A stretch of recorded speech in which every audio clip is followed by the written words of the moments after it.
Good morning. My name is Scott Arthur. I'm based at Heriot-Watt University, which is just on the other side of the city.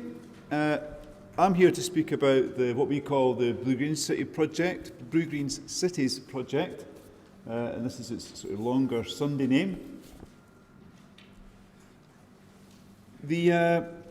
So really what the project's about is looking at how we can use blue-green infrastructure inside urban areas and up to a certain extent outside urban areas to manage flood risk, but also looking at the additional benefits this infrastructure can provide.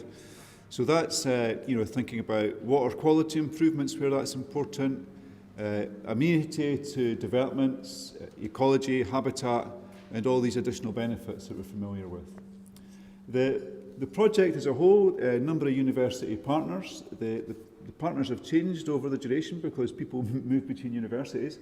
But we've got quite a good range of sort of theoretical work to field work and also some social science. So it's quite a good balance of activities within the project.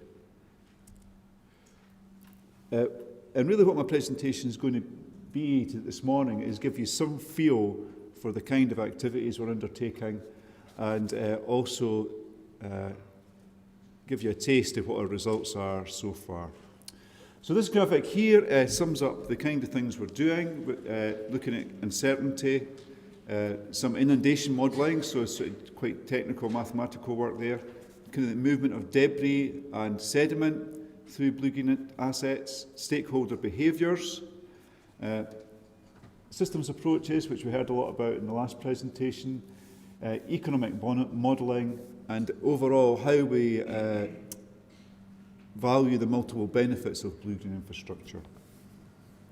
So lots of sub-projects within the consortium. We've come together, obviously work together quite a lot, but the main things that are bringing together are these two activities summed up in the square in the middle there. Towards the start of the project, we went out to Portland in the States, in Oregon, and went out to actually look at quite a lot of the blue green infrastructure they've installed there. Spoke to people about how it was performing, both residents and also people from local government and people from practitioners. And that was really informative. We went back last year around this time, and that helped us form quite a lot of the sort of direction within our project. And just now what we're doing is we're now that the project is becoming quite mature and all the individual projects are producing results and looking at methodologies and thinking about impact, now what we're doing is we're in Newcastle just now and we're trying to apply some of the things we've learned in Portland and some of the things we've learned elsewhere and adapted to the Newcastle case study to test them and try to bring the project together as a whole. So I guess what I'm trying to say is that the project's well grounded in the real world and hopefully the results will be of relevance to the practitioners in the audience, and I'll come back to that at the end. Come back to that towards the end. So a quick run through the projects within the consortium. Just starting with the work here at Newcastle University. At Newcastle University, the main focus has been looking at how we model flood flows at an urban scale. So this is, Newcastle, as you would expect. Here they've got a model called CityCAT. This has been developed over a number of years, some of those years in advance of the Blue Green Cities project. And what that does is, what it can do is it takes a DTM model and the Ordnance Survey master map data, and almost instantly, but not quite instantly, you can generate runoff models just from those two data sets to allow you to look at the flow paths within the urban area. So it's very rapid. The guys would here, they would give you a demonstration. You just put the data in and it starts to look at flow paths. If you spend a little bit more time on it, we can couple it with a subsurface drainage system and look at the interactions there, but that's not quite instant. So what they've been using this for, because it's a Blue Green City project after all, is having developed the models, they're looking at, this is where the flood risks rise, and how can we use blue green infrastructure to try and manage that flood risk.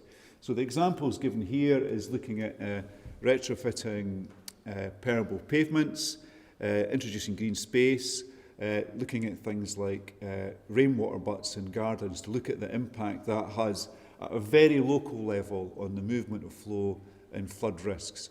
So that's quite good.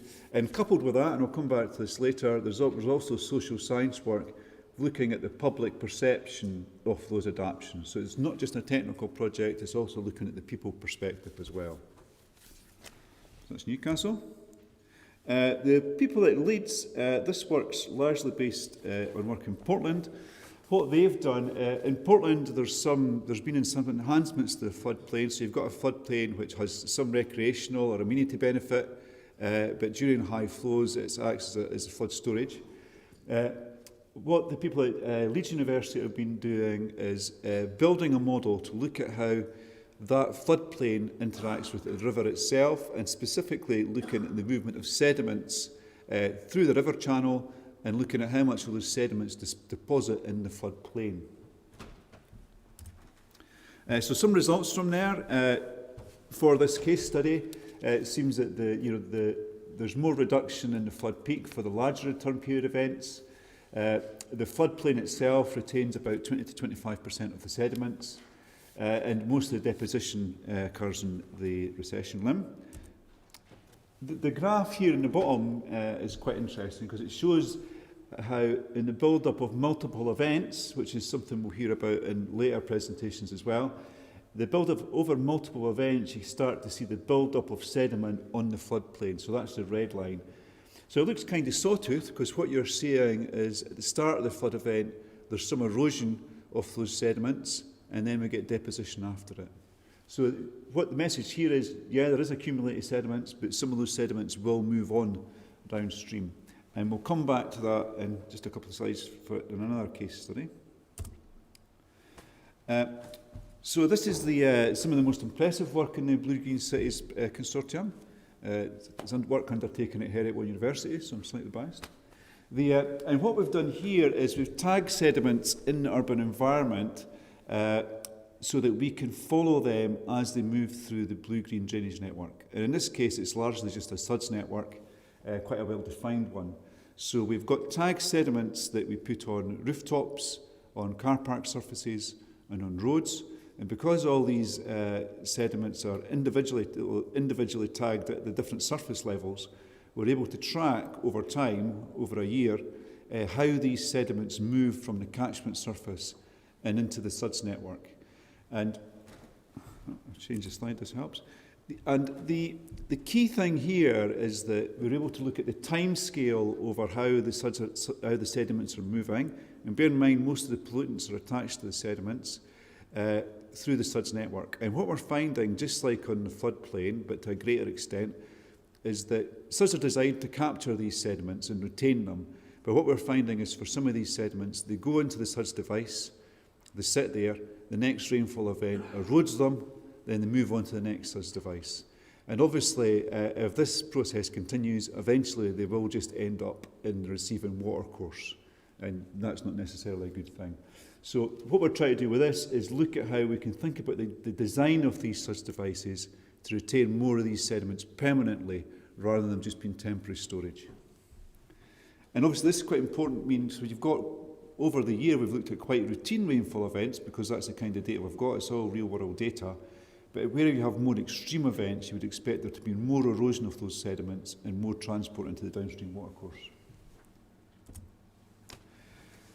Us at Heriot Watt, we also spent time in Portland. We were there for a month last year collecting data, looking at water quality in rivers and how that is the impact of urban catchments on that water quality.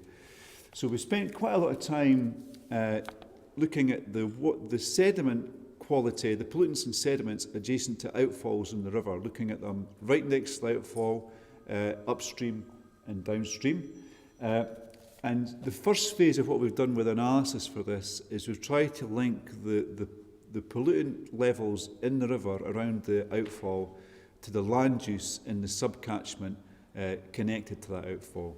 So we've got reasonably good empirical models that look at land use types, catchment activities, traffic levels, and linking that to the sediment quality in the river. So I guess the next step is to think, well, if we know which catchment land uses are generating the pollutant loads, we can think about what blue-green devices we can install to capture those pollutants better. But at the outfall level, there's in Portland, it just so happens there's quite a variation in the design of outfall itself, and specifically how set back that is from the river. So some of the outfalls, which is as is quite common in the UK, discharge directly into the river. But others, they discharge some way back from the river and they go through a line channel or a swale before they reach the river. So the second part of the work, which is still ongoing to a certain extent, is looking at the impact of those swales, the outfall design, and the impact on those swales, etc., to capture the pollutants and stop them getting in from the river, getting into the river. So it's like the last defence, if you like. And that's been quite interesting work. So more on the sort of social science side of things, people at University of West of England in the consortium, they've been looking at the public perception of blue-green assets. Now, I know the picture's quite small, but at the top right there, this is sort of typical of the kind of device you've used in Portland. So in Portland, they had chronic water quality problems in the river, lots of damage to habitats, etc. And they realised what they had to do was take the pressure off their urban drainage system. Rather than spending millions and millions of dollars on big pipes and big storage devices, what they decided to do with some of the money was to install these retention features right across the city. So wherever there was space in the road network, they would install these things at the side of the road. Runoff from the road, rather than going into the river, goes into these devices, and it soaks into the groundwater, or infiltrates into the groundwater through these devices. So these are really, really common within the city. In some places they consume space on the footpath, but by and large it's on the road. There's other measures as well, but this is really the ones that we focused on. So what we found was that in terms of what people thought about these devices, there was some discontent about actually paying for them where that was suggested. Like everywhere in the world, people like the idea of there being green space in their neighbourhood because it adds lots of value to their lives and perhaps also to their properties. So that was generally seen as beneficial. And they liked the fact that there could also be traffic calming measures to slow down traffic and make the area safer for their children. But by and large, they only liked it when it was slowing down other people's cars, not their own cars. And also they were concerned about the loss of car parking spaces, which is the same the world over. Yeah, and I think because the city, when they install the devices, the planting mix they use is designed to a certain extent for low maintenance, so they're going to put in quite resilient plants that can resist drought and and also floods, if you like, and also plants that don't grow too quickly, so they don't have to come along and trim them too much. These plants were seen as being largely unattractive, and in quite a few areas what we've seen was that householders had removed the plants provided by the local authority and put their own plants in that looked a little bit better. But I think by and large the authority viewed this quite positively because it showed that people valued these devices and to a certain extent were taking ownership of them, and that would also mean they would remove litter from them, etc. And these are generally positive things. So we've repeated that work in Bristol, looking at the same kind of issues about public perception, acceptability, and by and large the work in Bristol reinforced the messages we had in Portland, so we're not too different across the Atlantic after all. But in general, although people liked the fact that these green assets were in the neighbourhood and providing value, there was a general lack of awareness that they were also performing as urban drainage assets. And perhaps there's some benefits about educating people a bit more about that. I can't read this either, so don't worry. The work was at Leeds University, but the chap's moved on to somewhere else where I can't remember just now. Is looking at the economic footprint associated with flooding events. So it's not just about the flooding, individual households being flooded out. It's about the wider impact about, because when you're flooded out, you can't go to work, and that might mean damage to that business, and about how that can cascade to a much wider area, that economic footprint of the flooding event. So for flooding in Newcastle, we looked at this. We looked at the impact on the local economy, and we also looked at the time to recover over a space of a year or so. So you can see here, the impact on the economy was for it to drop by almost 2%, but within around a year or so, that had recovered more or less fully.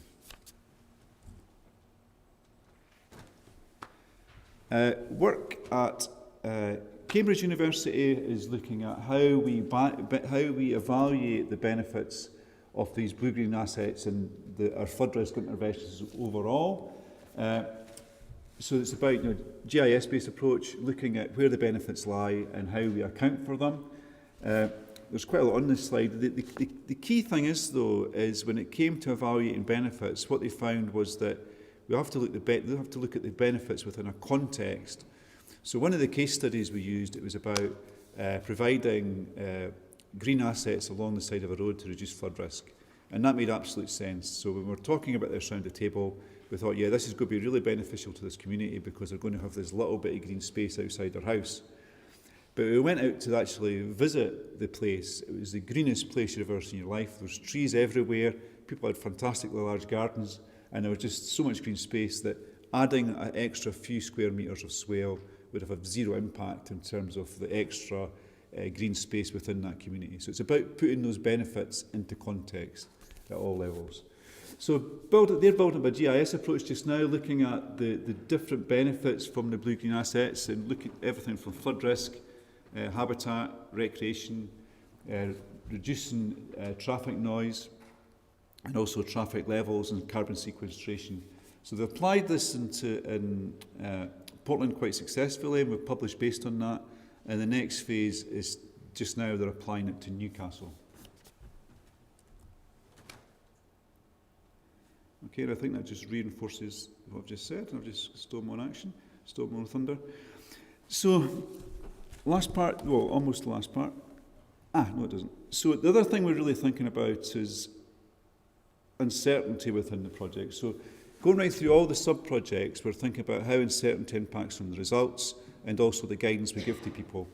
So we spent quite a lot of time doing this, and what was quite interesting when we were in Portland, we went over there thinking that they're going to be really concerned about the uncertainty associated with climate change.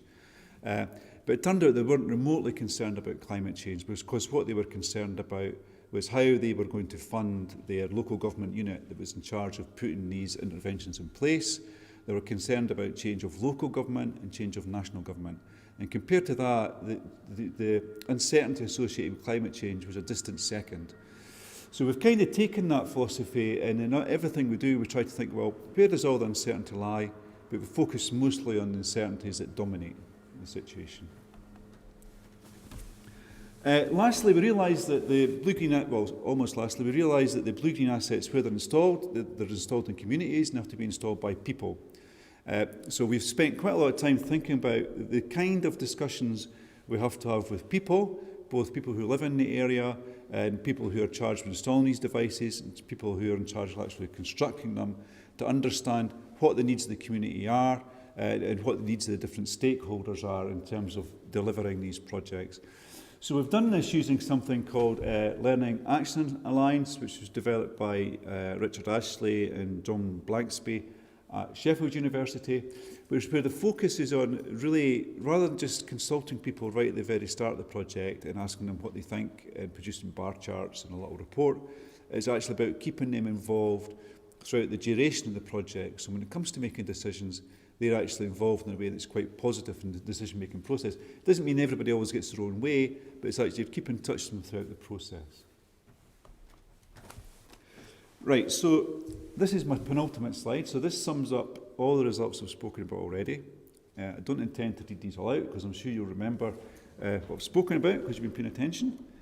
But what I want to speak about, because since there's practitioners here, and I know this is some of this can be quite academic, what my last slide sums up is what we think in the short term, what the immediate impacts of the project is going to be to people working in the real world. So most of the slides up to now has been about the research, but these last slides focus on where we think in the short term where the impacts will be.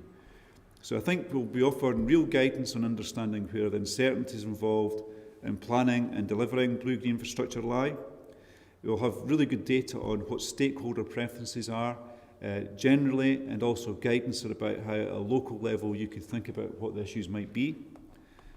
I think the work on understanding the multiple benefits of the blue-green assets and how we put a value on that, or how we compare between different solutions, I think will be quite good as well. And I think the Learn and Action Alliance, I think that's quite a good approach. It makes sense. It's not too complicated, and I think it's easily applicable to other contexts. Looking more at the performance of assets, I think the work that Dion's done, looking at how such devices capture sediments and thinking about how well they retain them over the longer term, I think that's going to be quite key going forward.